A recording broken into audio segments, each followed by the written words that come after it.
Nakaranas ka na bang biglang tumayo at nakaramdam ng pagkahilo? O kaya ay nangawit ang iyong mga binti matapos umupo ng matagal? Maaaring binaliwala mo lang ito bilang simpleng pagkapagod o pagtanda. Ngunit kung minsan, ang mga banayad na senyales na ito ay tahimik na panawagan ng iyong katawan para sa tulong, isang babala ng isang bagay na mas malubha. Taon-taon, halos 1 milyong tao sa Estados Unidos ang apektado ng tinatawag ng mga doktor na deep vein thrombosis at pulmonary embolism. Sa madaling salita, mga blood clot na nabubuo sa loob ng katawan. At nakakalungkot, isa sa bawat 3 kaso ay maaaring maging nakamamatay. Ang pinaka-nakakatakot na bahagi ay karamihan sa mga tao ay hindi man lang namamalaya na mayroon silang blood clot hanggang sa huli na ang lahat. Isang iglap, pakiramdam mo'y maayos ang lahat, at sa susunod, atake na sa puso, stroke, o mas malala pa. Ngunit narito ang magandang balita, hindi mo kailangan ng mamahaling gamot o komplikadong paggamot upang protektahan ang iyong sarili.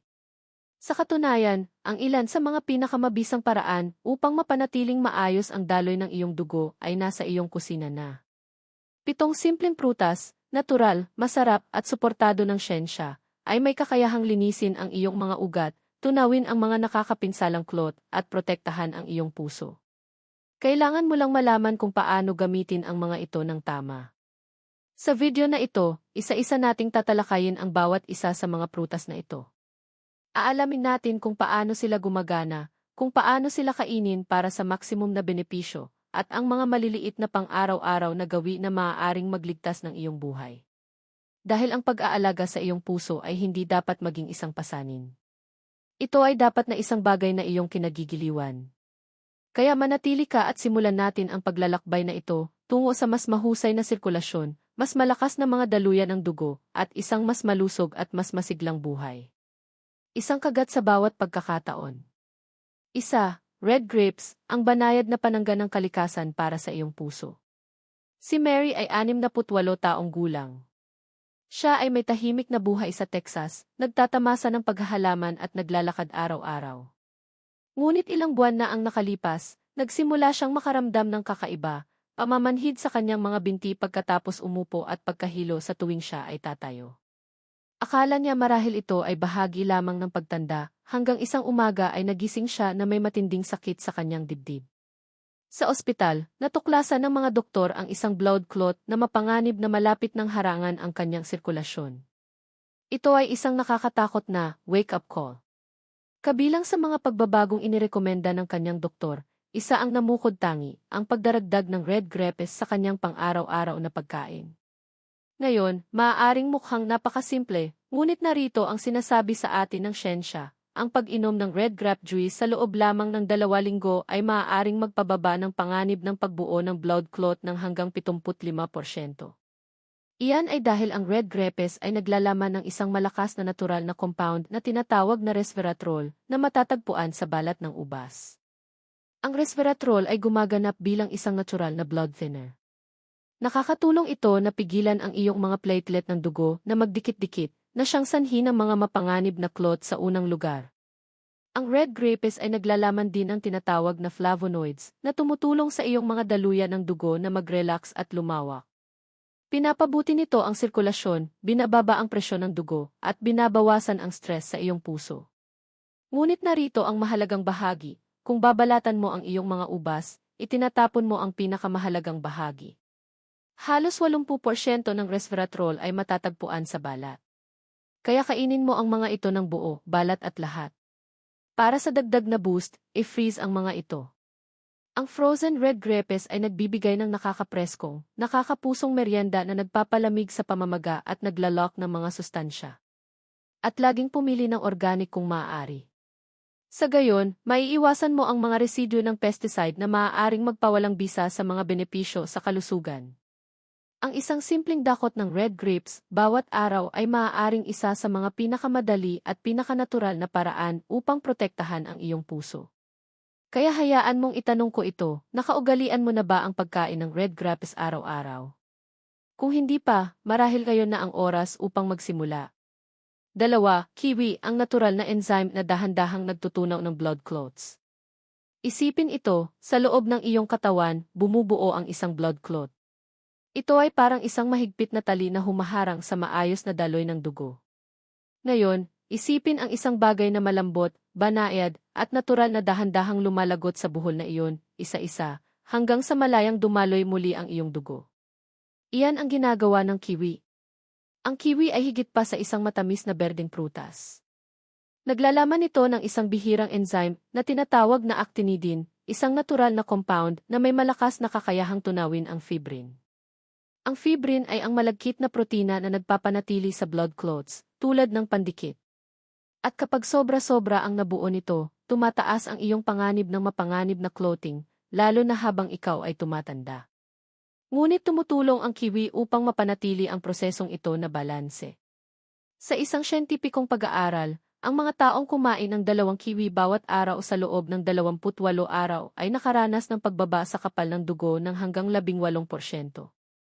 Ibig sabihin, ang kanilang dugo ay dumaloy ng mas maayos, na may mas kaunting resistensya at mas mababang panganib sa clotting.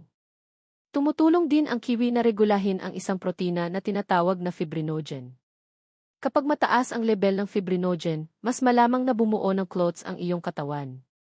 Binababa ng kiwi ang mga level na iyon na tumutulong sa iyong puso na bumumba ng may mas kaunting strain at pinapanatiling bukas at fleksible ang iyong mga daluyan ng dugo. Ngayon, narito kung paano kumain ng kiwi para sa maximum na benepisyo. Una, kainin ito sa walang laman na tiyan. Ang enzyme na actinidin ay gumagana ng pinakamahusay sa natural na acidic na kapaligiran ng iyong tiyan na nangangahulugang makakakuha ka ng mas maraming clot-busting power kapag wala ka pang ibang kinakain. Pangalawa, subukang pagsamahin ang kiwi sa pineapple. Ang pineapple ay naglalaman ng isa pang enzyme na tinatawag na bromelain na may katulad na mga katangian ng paggawa ng dugo na mas manipis. Sama-sama, bumubuo sila ng isang malakas na natural na panlaban-laban sa blood clots. At narito ang isang tip, huwag balatan ng tuluyan ang balahibong balat. Ang balat ay mayaman sa dagdag na fiber at antioxidants na sumusuporta sa sirkulasyon at binabawasan ang pamamaga. Hugasan lamang ito ng maayos, hiwain ng manipis, at tangkilikin ang buong prutas, balat at lahat.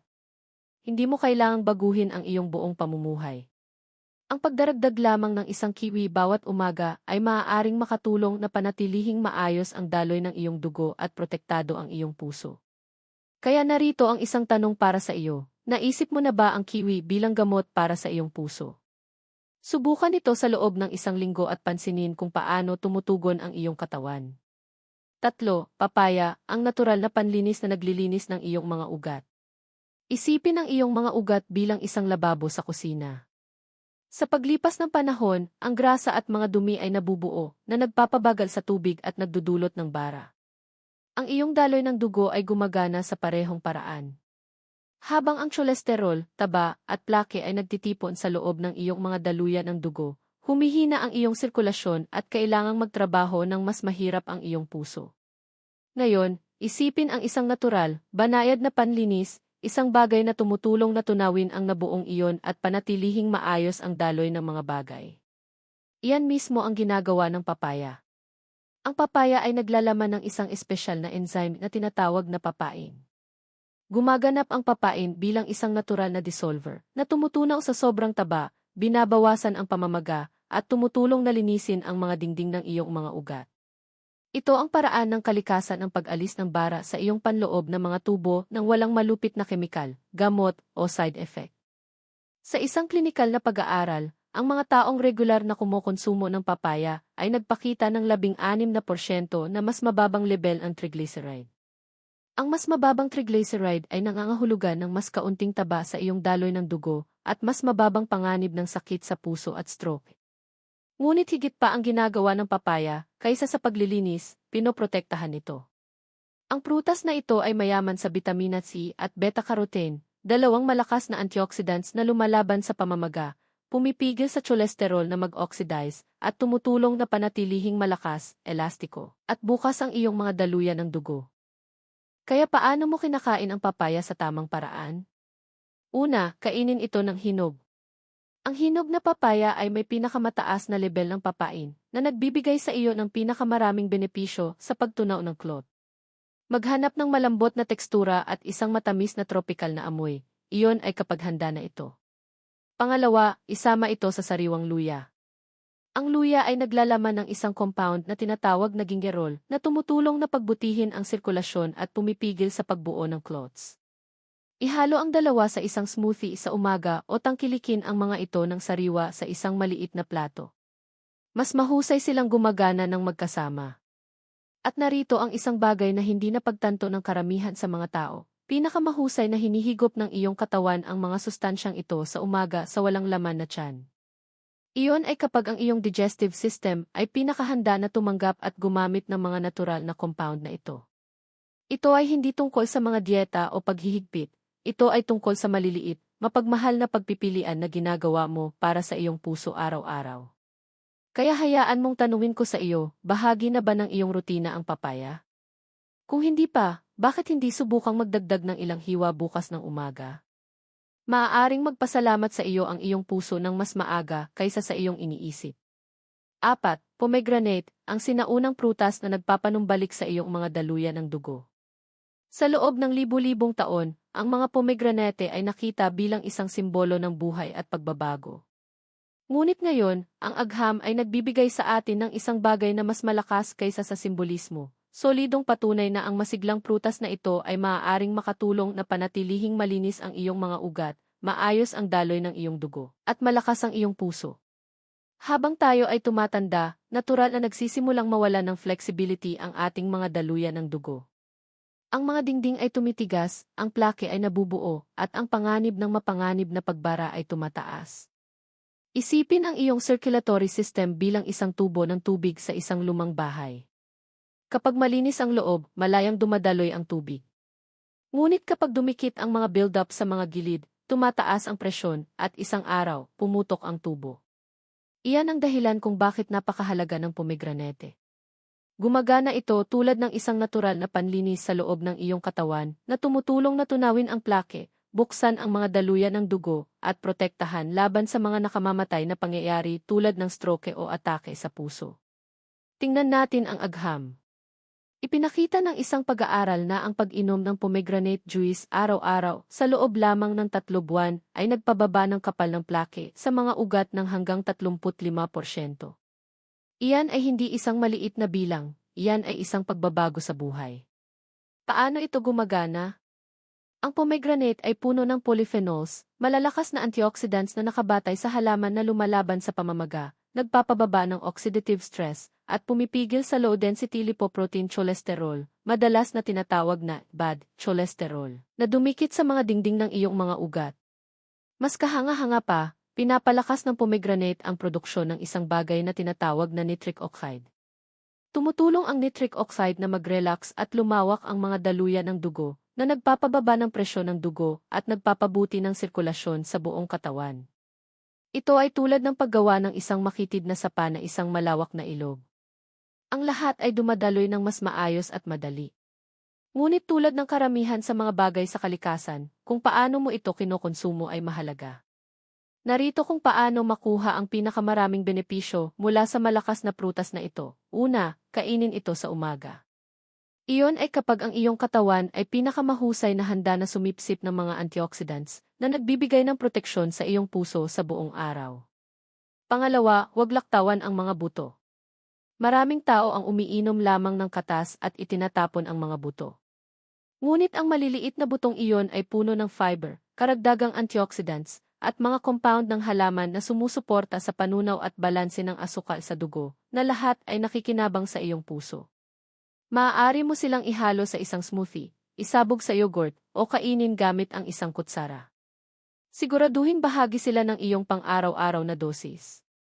At narito ang isang maliit na kilalang trick, magdagdag ng isang kurot ng itim na paminta sa iyong pomegranate juice. Ang itim na paminta ay naglalaman ng piperine, isang natural na compound na tumutulong sa iyong katawan na sumipsip ng polyphenols ng mas epektibo. Ang isang maliit na hakbang na iyon ay maaaring doblehin ang epekto ng prutas na ito sa iyong sirkulasyon. Ang pomegranate ay hindi lamang isang usong pagkain na malusog. Ito ay isang subok na sa panahon na patunayan ng siyensya na paraan upang palakasin ang iyong cardiovascular system at tulungan ang iyong katawan na ipagtanggol ang sarili mula sa loob. Kaya inaanyayahan ko kang tanungin ang iyong sarili, kailan ang huling pagkakataon na kumain ka ng pomegranate? Marahil ito na ang oras upang gawin itong bahagi ng iyong ritual sa umaga, hindi lamang para sa lasa, kundi para sa mga taon ng kalusugan ng puso na maaari itong makatulong sa iyo na makuha. 5. Strawberries at blueberries, ang maliliit na prutas na nagpapanatiling bata sa iyong mga daluyan ng dugo. Naisip mo na ba kung bakit ang ilang tao sa kanilang 70 at 80 ay naglalakad pa rin ng mailakas, nag-iisip ng malinaw, at pakiramdam na bata habang ang iba ay nahihirapan sa mga problema sa sirkulasyon, matigas na kasukasuan, at pagkapagod? Ang sagot sa bahagi ay maaaring matagpuan sa isang dakot ng berries. Ang strawberries at blueberries ay maaaring mukhang maliit, ngunit pagdating sa pagprotekta sa iyong puso at mga daluyan ng dugo, ang mga ito ay dalawa sa pinakamalakas na pagkain na maaari mong kainin. Ang mga masiglang prutas na ito ay mayaman sa anthocyanins, natural na compound ng halaman na nagbibigay sa mga berries ng kanilang malalim na pula at asul na kulay. Ngunit higit pa ang ginagawa nila kaysa sa pagdaragdag ng kagandahan sa iyong almusal. Tumutulong ang anthocyanins na panatilihing malambot, flexible, at malusog ang panloob na lining ng iyong mga daluyan ng dugo na tinatawag na endothelium. Mahalaga iyon dahil habang tayo ay tumatanda, maaaring masira ang endothelium na humahantong sa paninigas, mataas na presyon ng dugo, at tumaas na panganib ng pagbuo ng clot. Nilalabanan din ng berries ang pamamaga at pinipigilan ang iyong low-density lipoprotein cholesterol, madalas na tinatawag na bad cholesterol, na mag-oxidize at dumikit sa mga dingding ng iyong mga ugat. Kapag nag-oxidize ang VID, gumaganap ito tulad ng pandikit sa loob ng iyong mga daluyan ng dugo, na bumubuo ng mga mapanganib na pagbara. Ngunit pinipigilan ng anthocyanins ang prosesong iyon bago ito magsimula na tumutulong na panatilihing malinis at malinaw ang iyong mga ugat. Ngayon, pag-usapan natin kung paano kumain ng berries sa paraang tunay na nakikinabang sa iyong puso. Una, subukang ibabad ang mga ito sa green tea bago kainin. Maaaring mukhang hindi pangkaraniwan ito, ngunit sinusuportahan ito ng agham. Ang green tea ay naglalaman ng polyphenols na gumagana, kasama ang anthocyanins sa berries, na nagpapahusay sa kanilang mga antioxidant effect. Hayaan lamang silang magbabad sa loob ng mga 5 minuto sa pinalamig na green tea. Ito ay isang simpleng ugali na maaaring doblehin ang epekto sa kalusugan. Pangalawa, gawin silang pang-araw-araw na bahagi ng iyong rutina, maging sa isang smoothie, sa ibabaw ng oatmeal, o bilang isang merienda sa kalagitnaan ng umaga. Tumutulong ang berries na mapanatili ang mahusay na daloy ng dugo sa buong araw, lalo na kapag kinakain sa unang bagay sa umaga. Pangatlo, isama ang mga ito sa omega-3 fatty acids, malulusog na taba na matatagpuan sa walnuts, chia seeds, o flax seeds. Pinapabuti ng kombinasyon na ito ang pagsipsip ng nutrient at nag-aalok ng karagdagang mga benepisyo na anti-inflammatory na eksakto kung ano ang kailangan ng mga tumatandang daluyan ng dugo. At sa wakas, kainin ang mga ito ng buo. Ang pag-juice sa berries ay nag-aalis ng fiber, at ang fiber ang tumutulong na kontrolin ang asukal sa dugo at sumusuporta sa malusog na sirkulasyon. Mas mainam palagi ang buong prutas. Ipinakita ng isang pangmatagalang pag-aaral na inilathala ng mga mananaliksik ng Harvard na ang mga taong kumain ng 3 servings ng berries bawat linggo ay may mas mababang panganib ng atake sa puso at stroke kumpara sa mga hindi kumain. Kaya hayaan mong tanungin kita, regular na ba ang berries sa iyong linggo? Kung hindi pa, maaaring napapalampas mo ang isa sa mga pinakasimple at pinakamatamis na paraan upang pangalagaan ang iyong puso. 6. Avocado, ang creamy superfood na nagpoprotekta sa iyong puso mula sa loob palabas. Sa loob ng maraming taon, sinabihan ang mga tao na iwasan ang mga avocado dahil sa mataas na nilalaman ng taba. Masyadong maraming taba, sinabi nila, magpapataas ito ng iyong cholesterol. Kaya ang creamy green fruit na ito ay hindi makatarungang tinawag na hindi malusog, lalo na para sa puso. Ngunit ngayon, mas alam na natin. Sa katunayan, ipinapakita ngayon ng agham na ang avocado ay isa sa mga pinakamalakas na pagkain na maaari mong kainin upang protektahan ang iyong puso, linisin ang iyong mga ugat, at bawasan ang panganib ng nakamamatay na blood clots. Simulan natin sa mga taba. Ang uri ng taba na matatagpuan sa avocado ay monounsaturated fat, ang parehong malusog na taba na matatagpuan sa olive oil. Ang mga taba na ito ay hindi ang kaaway. Sa katunayan, ginagawa nila ang eksaktong kabaliktaran. Tumutulong sila na ibaba ang iyong low-density lipoprotein cholesterol, ang masamang uri, habang pinapataas ang iyong high-density lipoprotein cholesterol, ang mabuting uri. Pinapanatili ng balanse na ito na malinis at maayos ang iyong mga daluyan ng dugo, na ginagawang mas mahirap para sa mga clots o plaque na bumuo. Ngunit higit pa ang ginagawa ng avocado kaysa sa pagpapabuti ng cholesterol. Ito ay isa sa pinakamayamang natural na mapagkukunan ng bitamina E, isang mahalagang nutrient na gumaganap ng isang pangunahing papel sa regulasyon ng blood clot. Isipin ang bitamina E bilang traffic controller ng iyong katawan. Sinasabi nito sa iyong dugo kung kailan mag-clot at kung kailan hindi. Ito ay lalong mahalaga habang tayo ay tumatanda dahil ang ating dugo ay may posibilidad na kumapal na nagpapataas ng panganib ng pagbuo ng clot sa mga ugat. Tumutulong ang avocado na ibalik ang balanse na iyon. Ano pa ang nagpapasikat sa prutas na ito? Ito ay puno ng lutein at zeaxanthin, dalawang malalakas na antioxidants na nagbabawas ng pamamaga sa iyong mga daluyan ng dugo. Ang talamak na pamamaga ay parang isang mabagal na pagkasunog sa loob ng iyong mga ugat. Sa paglipas ng panahon, pinapahina nito ang mga dingding ng daluyan na ginagawang mas madali para sa mga clots na bumuo at mas mahirap para sa iyong puso na gawin ang trabaho nito. Ngunit tumutulong ang mga compound na ito na pakalmahin ang apoy na iyon na sumusuporta sa pangmatagalang kalusugan ng vascular. Ang mga avocado ay naglalaman din ng potassium, higit pa kaysa sa mga saging. Pinaluluwag ng potassium ang iyong mga daluyan ng dugo, binababa ang presyon ng dugo, at binabawasan ang strain sa iyong puso. Iyon ang dahilan kung bakit ang mga avocado ay madalas na inirerekomenda para sa mga taong namamahala ng hypertension, na isa sa mga pangunahing sanhi ng stroke at cardiovascular disease. Kaya ngayon, pag-usapan natin kung paano kumain ng mga avocado sa paraang tunay na sumusuporta sa iyong puso. Una, at maaaring ikagulat mo ito, itigil ang pagtatapon ng madilim na berdeng bahagi malapit sa balat. Ang layer na iyon sa ilalim lamang ng balat ay naglalaman ng hanggang 3 beses na mas maraming antioxidants kaysa sa malambot na gitna. Kapag kinukuha mo ang iyong avocado, kiskisan ang loob ng balat gamit ang iyong kutsara upang matiyak na nakukuha mo ang lahat. Doon nakatira ang tunay na gamot sa puso. Pangalawa, pagsamahin ang avocado sa mga pagkaing mayaman sa bitamina C tulad ng mga kamatis, bell peppers, o spinach. Tumutulong ang mga malulusob na taba sa avocado na sumipsip ang iyong katawan ng mga fat-soluble vitamins tulad ng E, at V. Ngunit kapag isinama sa bitamina C, ang pagsipsip ng mga antioxidants ay tumataas ng hanggang 50%. Iyan ay isang malakas na kombinasyon. Pangatlo, subukang palitan ang mantikilya o mayonesa ng dinurog na avocado. Ang isang maliit na pagbabago na ito ay maaaring makabuluhang bawasan ang iyong paggamit ng mga saturated fats na nag-aambag sa pagtigas ng ugat at pamamaga. Maging sa toast, sa isang sandwich, o hinalo sa egg salad, binibigyan ka ng avocado ng lasa at proteksyon. At sa wakas, idagdag ang avocado sa iyong mga smoothies.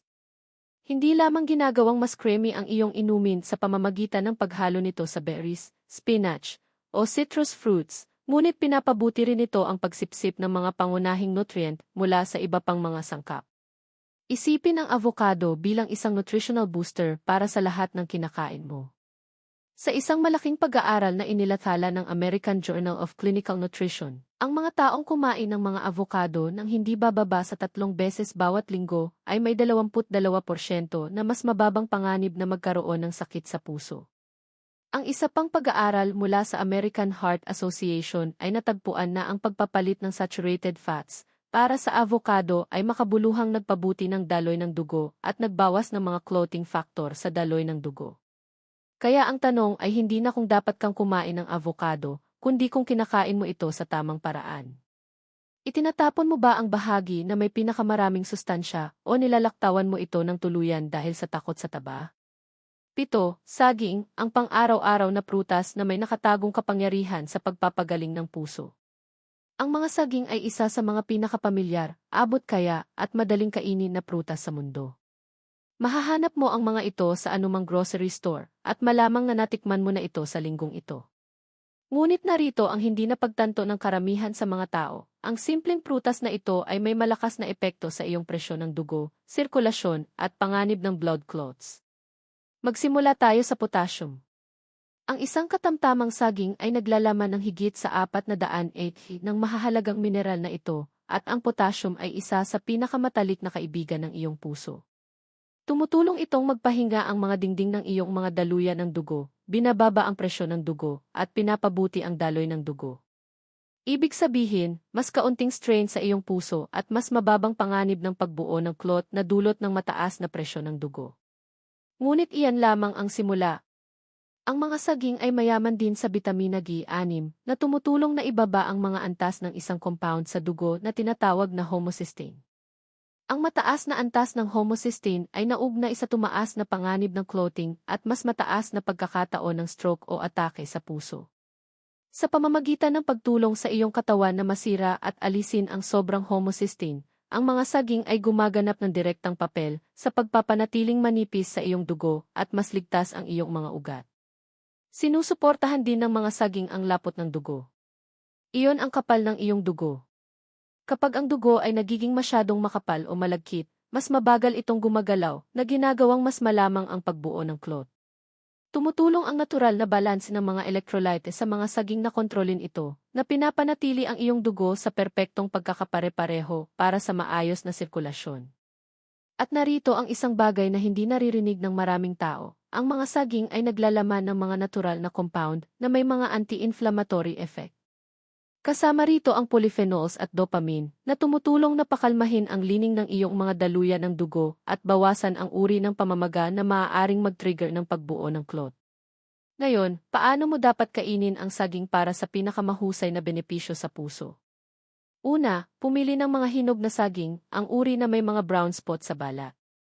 Ang mga saging na ito ay may mas mataas na potassium availability, na nangangahulugang mas mahusay na masasagap at magagamit ng iyong katawan ang mineral. Naglalaman din ang mga ito ng mas maraming antioxidants kumpara sa mga hilaw na saging. Pangalawa, huwag kainin ang mga ito ng mag-isa, lalo na kung nag-aalala ka tungkol sa asukal sa dugo. Habang nagbibigay ang mga saging ng mabilis na enerhiya, ang pagsasama ng mga ito sa isang mapagkukunan ng protina o malusog na taba, tulad ng isang dakot ng mga almendras, isang kutsara ng peanut butter o plain Greek yogurt, ay nagpapabagal sa pagsipsip ng asukal. Pinapanatili nitong matatag ang antas ng asukal sa iyong dugo at binabawasan ang stress sa iyong cardiovascular system. At sa wakas, narito ang bahagi na halos walang nakakaalam. Ang balat ng saging mismo ay may mga benepisyo sa kalusugan ng puso. Ang balat. Naglalaman ito ng natural na serotonin, isang compound na hindi lamang nagpapabuti ng muod, ngunit tumutulong din na magpahinga ang mga daluyan ng dugo at nagpapabuti ng sirkulasyon. Hindi mo kailangang kainin ito ng hilaw. Sa halip, subukang gumawa ng banana peel tea. Patuyuin lamang ang mga balat, gilingin ang mga ito sa isang pulbos, at ibabad ang mga ito sa mainit na tubig. Ang nakukuha mo ay isang nakapapawi, potassium-rich tea, na dahan-dahang sumusuporta sa iyong puso at sa iyong nervous system. Ang mga balat ng saging ay naglalaman din ng dagdag na fiber, magnesium, at antioxidants, lahat ng kailangan ng iyong puso habang tumatanda ka. Kaya sa susunod na kumain ka ng saging, isiping mabuti bago itapon ang balat. Natuklasan ng isang pag-aaral na inilathala sa American Journal of Hypertension na ang mga taong kumukonsumo ng mga pagkaing mayaman sa potassium, tulad ng mga saging, ay may 21% na mas mababang panganib ng stroke kumpara sa mga may kakulangan sa potassium. Iyan ay isang malakas na resulta mula sa tulad ng isang hamak na prutas. Hindi mo kailangan ng mga exotic superfoods o mamahaling suplemento. Minsan, ang pinakamahusay na proteksyon ay nasa iyong fruit bowl na. Kaya hayaan mong tanungin kita, paano mo kinakain ang iyong mga saging, at naisip mo na ba ang tungkol sa pagsubok ng banana peel tea? Marahil ngayon na ang perpektong oras upang magsimula. Isang simpleng ugali sa isang pagkakataon para sa isang mas malakas na puso at mas mahabang buhay. Natutunan mo na lamang ang tungkol sa 7 makapangyarihang prutas, bawat isa ay sinusuportahan ng siyensya, bawat isa ay gumagana sa sarili nitong natural na paraan upang panatilihing maayos ang daloy ng iyong dugo at protektado ang iyong puso. Ang mga red grapes na may resveratrol-rich skins ay dahan-dahang nagpapanipis sa iyong dugo at nagbubukas ng iyong mga daluyan. Ang kiwi, na may bihirang enzyme nito, ay tumutulong na tunawin ang pandikit na nagpapanatili sa clots. Nililinis ng papaya ang build-up tulad ng isang malambot na natural na panlinis. Pinapalakas ng pomegranate ang iyong mga ugat at pinapabuti ang sirkulasyon mula sa loob. Ang berries, maliit ngunit makapangyarihan, ay nagpapanatiling bata sa iyong mga daluyan, elastiko, at walang bara. Binabalance ng mga avocado ang iyong cholesterol, binabawasan ang pamamaga, at naghahatid ng mga nutrient na nagpoprotekta sa puso kung saan mo kailangan ang mga ito. At pinagsasama-sama ng saging, hamak at pamilyar, ang lahat sa pamamagitan ng potassium, bitamina B6, at maging mga benepisyong nakatago sa balat. Ito ay hindi mga uso, hindi ito mga fads, ito ay mga tunay na pagkain na may mga tunay na epekto, at ang kapangyarihan upang suportahan ang iyong katawan sa mga paraang hindi kayang gawin ng gamot kung minsan. Ngunit narito ang pinakamahalagang bahagi, wala sa mga ito ang mahalaga maliban kung ito ay naging isang ugali. Hindi mo kailangang baguhin ang lahat ng sabay-sabay. Hindi mo kailangang magbilang ng mga kalori o sumunod sa isang mahigpit na plano. Ang kailangan mo lang gawin ay magsimula sa isang prutas, isang maliit na mapagmahal na pagpili, isang gawa ng pag-aalaga sa iyong puso, para sa iyong kinabukasan, at para sa mga taong nagmamahal sa iyo. Dahil ang to,